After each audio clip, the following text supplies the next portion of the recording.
Hi, I'm John Mark Young, President and Chief Investment Officer of Whitaker-Myers Wealth Managers, and I'd like to welcome you to another installment of the Whitaker-Myers Wealth Managers, What We Learned in the Markets This Week video. Remember, our aim is to provide you, our valued clients, with a brief video giving you information that's helpful to your understanding of the markets from a biblical worldview with no financial agenda, which of course makes us uniquely different than the news media in America. So let's talk about the 4 things we learned in the markets this week. Starting with point number 1, and for the second week of the 2023, what we learned in the market this week video, the stock market had a positive showing, and it was in a big way, with all the indexes bouncing at least 2% or better for the week. It looked like on Friday we were actually heading for a negative day to end the holiday weekend. Bank earnings, which always kick off earnings season, those came out, and remember, earnings season is where we learn the revenue, the expenses, the profit or loss of these publicly traded companies that you and I all invest in. And they came in with not exactly what you call a bang. However, no one was really expecting a great quarter for the banks, to be fair. Well, Wells Fargo had their profits cut in half from last quarter.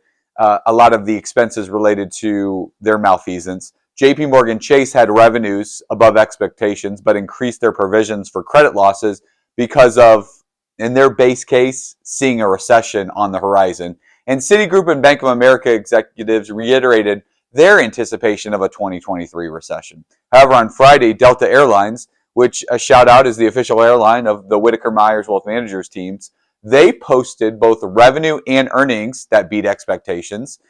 For the week, the S&P 500, which tracks both our growth stocks and our growth and income stocks, they were positive 2.67% for the week.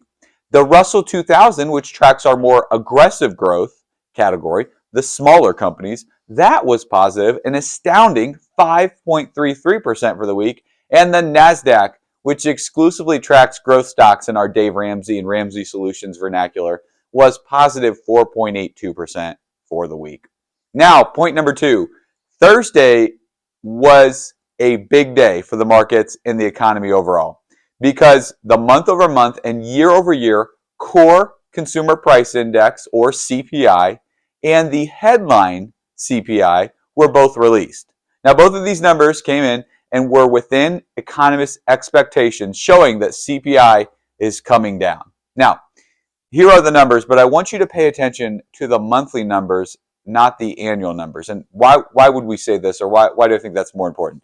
The monthly numbers show us if inflation is actually slowing down. We already know that because of what happened last year, specifically when inflation was so hot in the summer month, that we are going to have higher than expected 2% year over year, which is what the Fed wants to return to, on the annual numbers. But let's look at the month over month numbers and see if they can hold.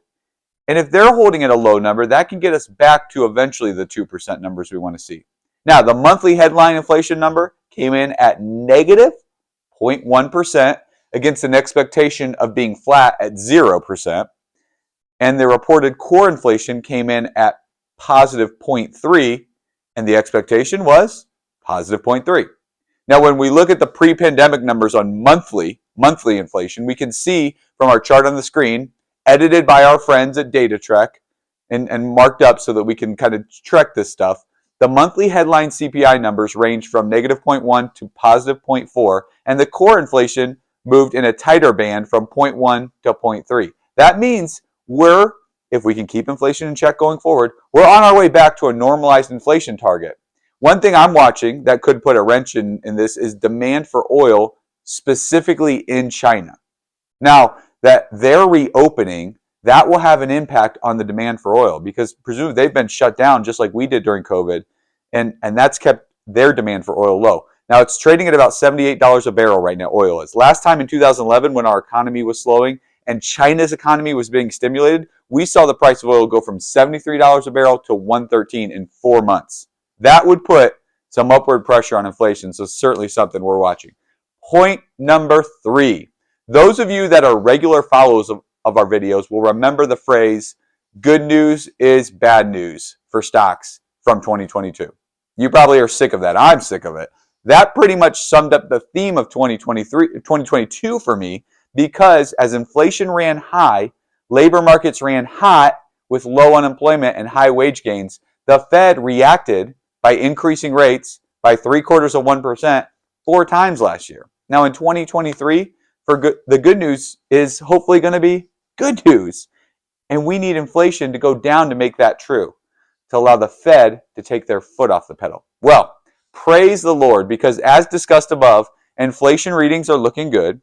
Nothing is out of the woods yet, but they're looking good.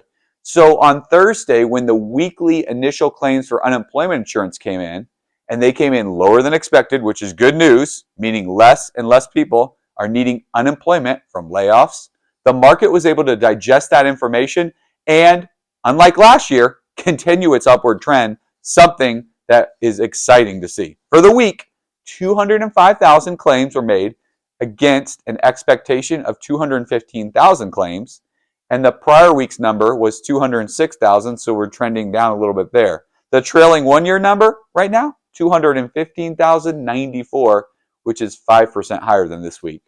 This continues to showcase the strength of the U.S. labor market. And point number 4, all this information right above leads to the question of soft landing. Okay, soft landing.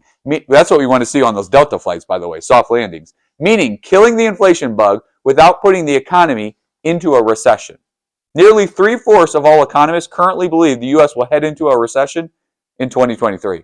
And as we've discussed at length, the Atlanta Fed's GDP Now model, which is very accurate, especially this close to the GDP print, is showing remarkable strength for the U.S. economy in the fourth quarter of 2022, now posting over a 4% number. That's up from the last week we looked at this. On the other hand, to give a counter argument, the New York Fed's probability of a recession model, which was explained in a previous video, is screaming recession. But as discussed above, the labor market is signaling strength as well. So that's a counter argument against that. As a Dave Ramsey guy and a member of Dave's investment council, for me, it may just come down to this. If we as a consumer can continue to hold up the economy will probably do well. Now what you're seeing on your screen is a chart showing the amount of U.S. debt service as a percent of income. This number is rising, but compare it to the pre-pandemic levels. At 9.75% of income, it's right in line with pre-pandemic. It's getting higher from where we were, a low. All the while, U.S. balance sheets, which is represented by the purple line, is sitting at 162 trillion, which makes it 40 trillion higher than 5 years ago. Now that's, of course, thanks to massive spending, stimulus payments brought on by the pandemic, a lot of government overreach, which is causing all this inflation. So put me in the no recession camp. Why is that? Well, hey, the statement may come back to bite me, but I'm optimistic that with historically low debt servicing numbers against income, low unemployment that shows very few signs of budging, and you need to budget, by the way, and a balance sheet better than ever, our Dave Ramsey message we think is resonating in the country, which is people are saving money and they're hopefully keeping their debt not at too extreme levels. Now, we'll see how this plays out. We need that trend of the debt service to stop going up and start flatlining, hopefully going down, which is why you want to work those baby steps 1, 2, 3, 4, 5, 6, and 7 to get yourself out of debt and in a position so you can live and give like no one else. So if you need help working yourself through the baby steps, whatever baby step you're in, baby steps 1 or 2 where our financial coaches will come alongside of you and help you, or baby steps 4, 5, and 6 where our financial planners will help you build a retirement plan and a financial plan that will push you into the future, incorporating the Dave Ramsey and Ramsey Solutions teachings, then you can go to the links of this video and schedule a meeting with any of those financial coaches or financial advisors. And if you would like to help our message get out to more people as a national and a local Ramsey Solutions Smartvestor Pro and Tax ELP, would you do us a favor? Like the video, that helps us with Google's and YouTube's algorithm, and subscribe to our channel, which also helps us with the algorithm, and make sure that the content that we're creating for the benefit of our clients is getting to you faster. Thanks so much. We'll look forward to seeing you next week.